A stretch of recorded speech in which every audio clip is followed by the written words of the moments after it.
Chapter 1. Heaven and Earth. First this, God created the heavens and earth, all you see, all you don't see.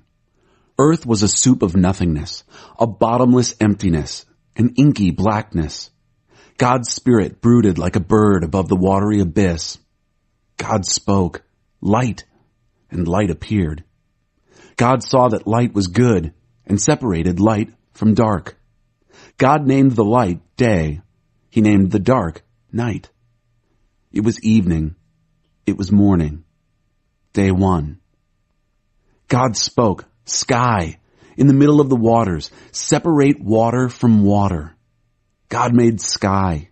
He separated the water under sky from the water above sky. And there it was. He named sky the heavens. It was evening. It was morning. Day 2. God spoke, separate water beneath heaven, gather into one place, land, appear. And there it was. God named the land earth. He named the pooled water ocean. God saw that it was good. God spoke, earth, green up, grow all varieties of seed-bearing plants, every sort of fruit-bearing tree. And there it was.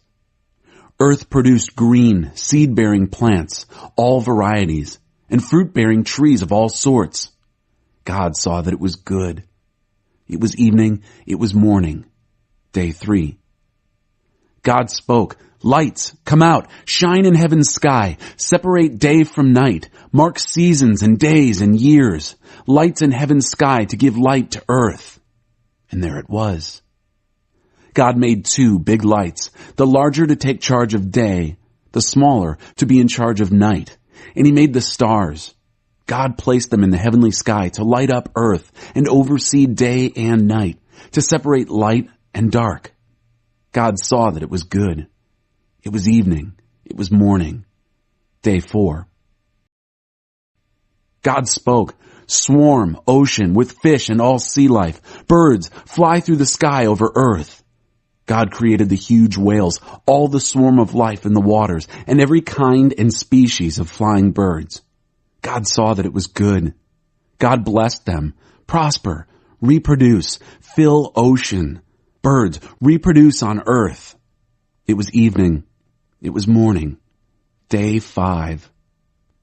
God spoke, earth, generate life, every sort and kind, cattle and reptiles and wild animals, all kinds.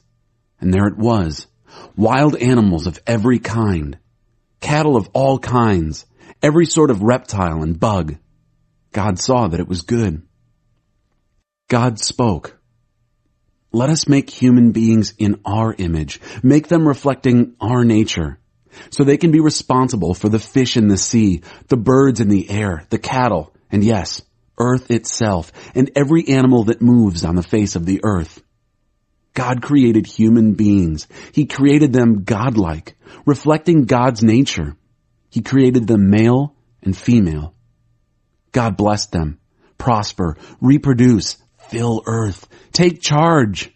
Be responsible for fish in the sea and birds in the air, for every living thing that moves on the face of earth. Then God said, I've given you every sort of seed-bearing plant on earth and every kind of fruit-bearing tree, given them to you for food, to all animals and all birds, everything that moves and breathes. I give whatever grows out of the ground for food. And there it was. God looked over everything he had made. It was so good, so very good. It was evening. It was morning. Day 6. Chapter 2. Heaven and earth were finished, down to the last detail. By the 7th day, God had finished his work. On the 7th day, he rested from all his work. God blessed the 7th day. He made it a holy day, because on that day, he rested from his work, all the creating God had done. This is the story of how it all started, of heaven and earth when they were created. Adam and Eve. At the time God made earth and heaven, before any grasses or shrubs had sprouted from the ground, God hadn't yet sent rain on earth, nor was there anyone around to work the ground. The whole earth was watered by underground springs. God formed man out of dirt from the ground and blew into his nostrils the breath of life. The man came alive, a living soul. Then God planted a garden in Eden in the east. He put the man he had just made in it. God made all kinds of trees grow from the ground, trees beautiful to look at and good to eat. The tree of life was in the middle of the garden. Also, the tree of knowledge of good and evil. A river flows out of Eden to water the garden, and from there divides into 4 rivers. The first is named Pishon. It flows through Havilah, where there is gold. The gold of this land is good. The land is also known for a sweet-scented resin and the onyx stone. The second river is named Gihon. It flows through the land of Cush. The third river is named Hiddekel and flows east of Assyria. The fourth river is the Euphrates. God took the man and set him down in the Garden of Eden to work the ground and keep it in order. God commanded the man, "You can eat from any tree in the garden except from the tree of knowledge of good and evil. Don't eat from it. The moment you eat from that tree, you're dead." God said, "It's not good for the man to be alone. I'll make him a helper, a companion." So God formed from the dirt of the ground all the animals of the field and all the birds of the air. He brought them to the man to see what he would name them. Whatever the man called each living creature, that was its name. The man named the cattle, named the birds of the air, named the wild animals, but he didn't find a suitable companion. God put the man into a deep sleep. As he slept, he removed one of his ribs and replaced it with flesh. God then used the rib that he had taken from the man to make woman and presented her to the man. The man said, "Finally, bone of my bone, flesh of my flesh. Name her woman, for she was made from man." Therefore, a man leaves his father and mother and embraces his wife. They become one flesh. The two of them, the man and his wife, were naked, but they felt no shame. Chapter 3. The serpent was clever, more clever than any wild animal God had made. He spoke to the woman, "Do I understand that God told you not to eat from any tree in the garden?" The woman said to the serpent, "Not at all. We can eat from the trees in the garden. It's only about the tree in the middle of the garden that God said, 'Don't eat from it. Don't even touch it or you'll die.'" The serpent told the woman, "You won't die. God knows that the moment you eat from that tree, you'll see what's really going on. You'll be just like God, knowing everything, ranging all the way from good to evil." When the woman saw that the tree looked like good eating and realized what she would get out of it, she'd know everything. She took and ate the fruit, and then gave some to her husband, and he ate. Immediately, the two of them did see what's really going on, saw themselves naked.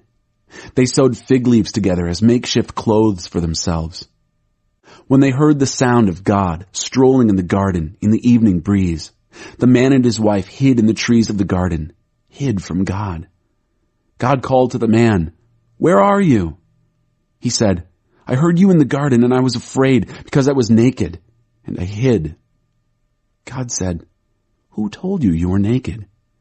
Did you eat from that tree I told you not to eat from?" The man said, "The woman you gave me as a companion, she gave me fruit from the tree, and yes, I ate it." God said to the woman, "What is this that you've done?" "The serpent seduced me," she said, "and I ate."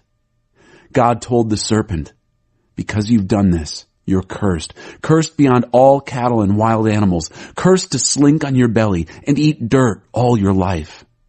I'm declaring war between you and the woman, between your offspring and hers. He'll wound your head, you'll wound his heel." He told the woman, "I'll multiply your pains in childbirth. You'll give birth to your babies in pain. You'll want to please your husband, but he'll lord it over you." He told the man, "Because you listened to your wife and ate from the tree that I commanded you not to eat from, don't eat from this tree. The very ground is cursed because of you. Getting food from the ground will be as painful as having babies is for your wife. You'll be working in pain all your life long. The ground will sprout thorns and weeds. You'll get your food the hard way, planting and tilling and harvesting, sweating in the fields from dawn to dusk, until you return to that ground yourself, dead and buried. You started out as dirt. You'll end up dirt. The man, known as Adam, named his wife Eve because she was the mother of all the living. God made leather clothing for Adam and his wife and dressed them. God said, "The man has become like one of us, capable of knowing everything, ranging from good to evil. What if he now should reach out and take fruit from the tree of life and eat and live forever?" Never. This cannot happen. So God expelled them from the Garden of Eden and sent them to work the ground, the same dirt out of which they'd been made. He threw them out of the garden and stationed angel cherubim and a revolving sword of fire east of it, guarding the path to the tree of life.